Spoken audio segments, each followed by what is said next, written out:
And I believe that we need to understand that Jesus is desiring connection over contribution. And so we see that Mary chose the connection. She chose to listen. She chose to sit, to listen, and to receive from Jesus. Are you choosing connection? Are you choosing to sit, to listen, and to receive from Jesus on today? I want to encourage you to do this. And Jesus will call that in your life. That's the good part. Okay? It's not the leftovers. It's not all the other things that you're doing throughout the day that you may feel is a major, major issue, which it is, but we need to prioritize. And Jesus said that Mary chose the good part. Are you choosing to connect? Are you choosing to be intimate, or are you choosing all these other things, right? To give and to do your contribution over your connection.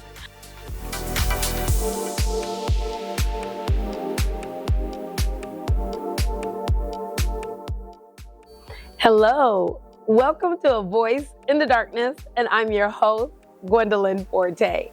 Thank you so much for tuning in to this week's episode, whether you're at home or in the gym, maybe you're outdoors, or possibly in a hospital room. Wherever you are, I am so glad that you tuned in to this week's episode. The purpose of A Voice in the Darkness is to encourage, to uplift, and to enlighten. And I say this every single week because we're walking through this life, and sometimes we get into a place where we want to give up when we experience transitions or difficult times in our life where we are just walking through some changes. And I want to encourage you today that you can do this. You can make it. Don't give up. Don't throw in the towel. So today I want to say, if you are new to this platform, thank you so much for joining me. And if you've been coming continually, I love, love, love each and every one of you. I'm going to ask for you to check me out on my YouTube channel, Voice in the Darkness, or check me out on Spotify, iHeartRadio, Amazon Audible, Apple, Google, or Castbox, or any major platform. Subscribe, rate, share. And for those of you who want more information, check me out on my website, avoiceinthedarkness.live. You can subscribe, and I will keep you posted to all of the upcoming announcements. I'm so excited to be here on today. I haven't been live for about 2 weeks, so it feels great to be back in the studio and to come before you on today. I want to talk to you about, some things that I feel is very important, especially when we shifted into the spring and then summer comes and people get even more busy because it's time to do like vacation and go out of town or travel. And I just really want to talk about this topic. And today's topic and episode is entitled, where does Jesus fit in? Where does Jesus fit into your busy life, or just where? And I think that this topic is worth discussion, especially for the believer, especially for followers of Jesus Christ. I'm going to take this passage today from Luke chapter 10, verse 38 through 42. You all know the story, very common story. Jesus went to the home of his dear friends, Mary and Martha and Lazarus. He went to their home to fellowship with them, to eat with them. And as you know, in this story, of course, Martha is like a lot of us. I know for myself, I could identify with both of these ladies. If someone's coming to my home, I'm fixing it up. I'm not going to just lounge around. I'm going to make sure I vacuum. I'm going to make sure I'm dusting. I'm going to make sure the food is prepared because I'm having visitors. I'm having guests. And that is what Martha was doing. But then you find Mary, on the other hand, with all of the men that are sitting down listening to Jesus teach and share, right? I'm paraphrasing. He was teaching and he was sharing. And Mary is right there with her face close, dipped into Jesus, listening at his feet.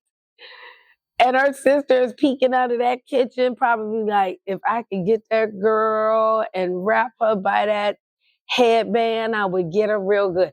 Could you imagine what Martha was thinking? Because Martha was wanting help. And so Martha couldn't hold that frustration in, right? She couldn't hold it in. She literally told Jesus, would you talk to my sister? Let's read it. I'm going to go ahead and read this for you real fast. Verse 38.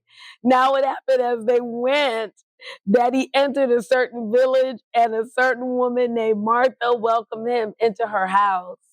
And she had a sister called Mary who also sat at Jesus' feet and heard his word. It said, but Martha was distracted with much serving, and she approached him and said, Lord, do you not care that my sister has left me to serve alone? Therefore, tell her to come and help me. In verse 41, and Jesus answered and said to her, Martha, Martha, you are worried and troubled about many things, but one thing is needed, and Mary has chosen the good part, which will not be taken away from her. So Jesus first told her, listen, Martha, you are distracted, not with one thing, not with two things, but many things. But Mary, she chose to sit at my feet, and she chose the good part. And what Mary chose will never be taken away from her. I want to talk to you. Where does Jesus fit in your busy life? Okay. I'm pretty sure you have a lot on your plate. You might be a mom or a dad, a husband or a wife, or you might be an entrepreneur, a business person, employee, employer, and you have a lot of hats, okay, that you're wearing. And when you get home, you're exhausted and you plop down on that couch and you watch Netflix, whether you're watching Paradise or a love story with Kennedy Jr. and his wife, whatever you're watching on television, you find yourself exhausted, then you're laying down, and then you get up and it's another day. And I want to know, where does Jesus fit in your busy schedule? And I think that is a great question for you to think if you're listening to me right now, or maybe you're watching me on YouTube. I want to talk about some insight from this passage in Luke chapter 10, 38 through 42, for those who are going to go back and read it, or if you're taking notes. Okay, I want you to understand that Jesus was not telling Martha that she was wrong for serving.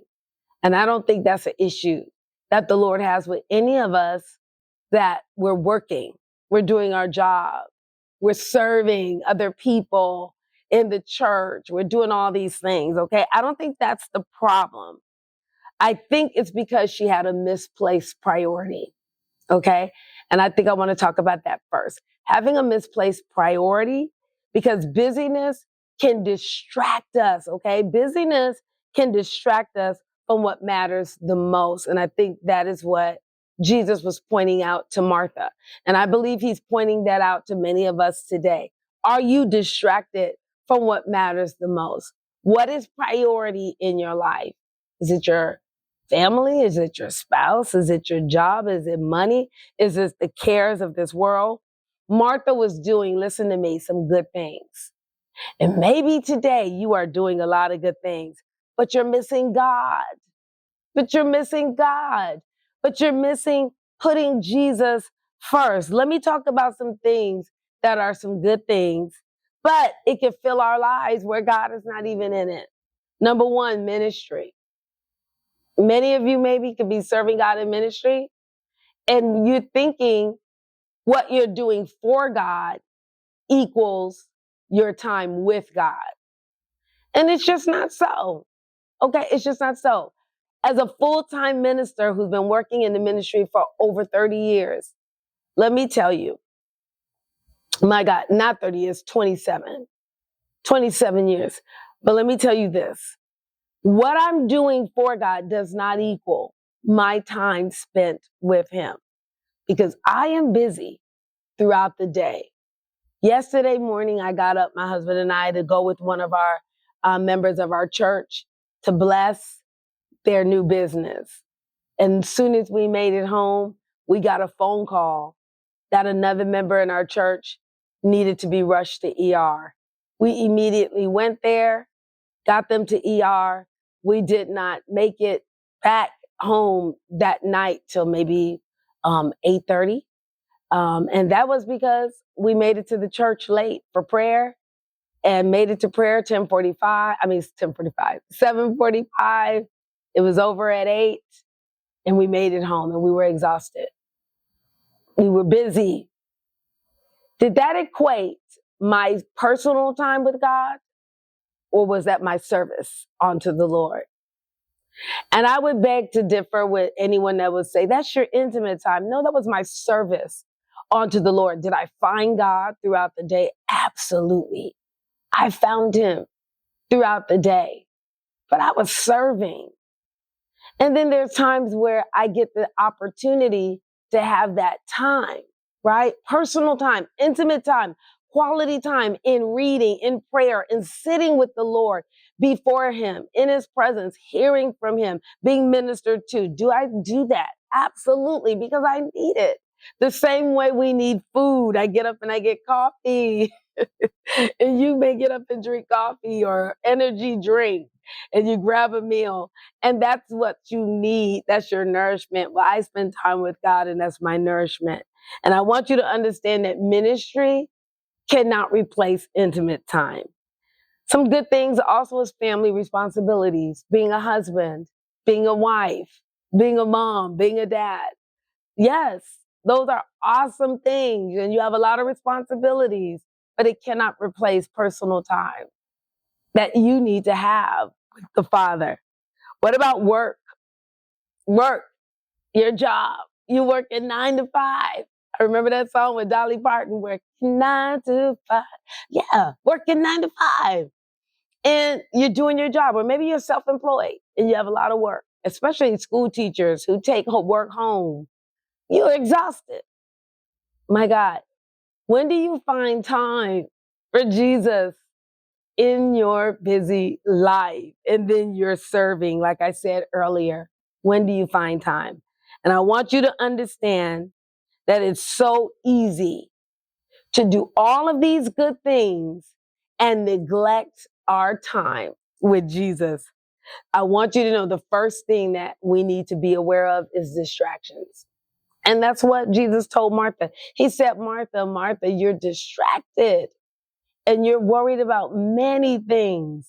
What is distracting you today? What are you worried about? What's on your mind? What are you doing from the time you get up to the time you go to sleep that is keeping you away from spending quality time with the Father? Think about that today. The next thing I want to talk about is that Jesus desires connection before your contribution. Now that is amazing because a lot of times if we are doers, we'll think we could do. That we could do. And that, he just loves that we're just doing and that we're busy bees. And hear me. If you are a spouse or you are engaged or you have a significant other in your life, and every day they go, hi, bye. They bring you flowers and go, hey, and then say bye. Or you drop them off a meal and go, hey, bye. And that's the whole 7 days a week. Okay, that's 7 days within that week where it's just hi and bye. That's not connection. My God. And I believe that we need to understand that Jesus is desiring connection over contribution. And so we see that Mary chose the connection. She chose to listen. She chose to sit, to listen, and to receive from Jesus. Are you choosing connection? Are you choosing to sit, to listen, and to receive from Jesus on today? I want to encourage you to do this. And Jesus will call that in your life. That's the good part. Okay? It's not the leftovers. It's not all the other things that you're doing throughout the day that you may feel is a major, major issue, which it is, but we need to prioritize. And Jesus said that Mary chose the good part. Are you choosing to connect? Are you choosing to be intimate, or are you choosing all these other things, right? To give and to do your contribution over your connection. I want you to think about that today, because I really believe that God is shifting us as sons and daughters and as servants, that we have to understand that He's first and not last. We need to put Him first. And lastly, I want to talk about, we must intentionally make room for Jesus. This is just not going to happen. I have to make room for Him. I made room for Him today. It's easy for me to get in my day and maybe read my Bible and skip on. But no, sit down, pray, listen. What is God saying? It is intentional. It is intentional. Let's say intentional. Okay, Martha invited Jesus into her home. He didn't just decide, I'm going to stop by. There was an invitation, and she invited Him into her home. But let me tell you the difference between Mary and Martha. Martha invited Him, but Mary welcomed Him. Mary was the one that welcomed His presence. She sat down, right? And she sat at His feet to listen, to learn, and to receive from Him. And her whole entire heart posture was one of that of adoration. And man, I want to learn from you, Jesus. And I believe that that is a heart that is needed in our lives, especially if we're busy. In today's culture, we are busy from sunup to sundown, sometimes doing nothing. Sometimes it's social media that is taking up all of our time. And I believe God wants our hearts to be postured to say, Lord, I want to learn from you. And so I want to talk about today some practical applications and ways that we can invite Jesus into our heart and into our lives, because this is so important today that we understand that we're serving God, that He must be first. So where does Jesus truly fit, okay, in your schedule? I want you to answer that. Where does He fit in your schedule? And write it down. And is He first? Is He in the middle? Do you squeeze Him in? Is He last? Do you say a quick prayer right before you go to bed? Are you just dreaming about Him as you just let your day sleep off? I want you to hear me today. I want to talk about some simple little steps to realign. And it's really simple. It's not going to be big. Start your day first. Putting God first. That is so simple. And I know it might not feel that way to some, but hear me. Put Him first when you wake up. That first 10, 15 minutes, put it in the Word and into prayer. When you know you're up, give Him the first part. It's like a tithe. It's giving Him the best. It's a first fruit, the best. Give Him your first, not what you want. When you're so done, you tired, or you in a trauma, or you need something, or guess what? A situation happened in your life, crisis, and then we call on God. No, put it first, that first 10, 15 minutes of the day. And then I want to say, pause throughout your day and acknowledge God. So maybe you're before your lunch, or you're walking in the hall, you take a restroom break, you're sitting in the kitchen, you're a mom, you're cooking. Pause throughout your day. Several pauses just to thank Him and just to acknowledge Him. And I'm telling you, it's going to shift everything. These are some nuggets that I believe that if you implement, you will see a drastic change in your life. And lastly, choose presence over pressure. Okay? Choose the presence of God over living under pressure. Don't let performance dictate your relationship with Him. And don't let all the things that you're doing throughout life dictate how you're going to have time with Him, okay? So I want you to understand that Jesus is not necessarily asking you to do more and more and more and more, but He's inviting you to give you more. He's giving you an invitation to have more. So if you just shift your perspective, that when you prioritize His presence this week, you will see and experience a difference. I pray that your heart was encouraged on today. I want to pray for you. Father, I thank You for those who tuned in. This message really ministered to their heart because they really felt convicted that, God, I want to put You first. And I don't want to put other things before You. I pray that there's a grace this week to seek Your face in the little things, and that they would pause throughout the day to invite you in Jesus' name. Amen. God bless you. Thank you so much for tuning in. You can check me out on any major platform, YouTube, Spotify, iHeartRadio, Amazon Audible, iHeartRadio said that, Apple, Google, and Castbox. And check me out on avoiceinthedarkness.live and subscribe. I'm Gwendolyn Fourté with A Voice in the Darkness, signing off. God bless you.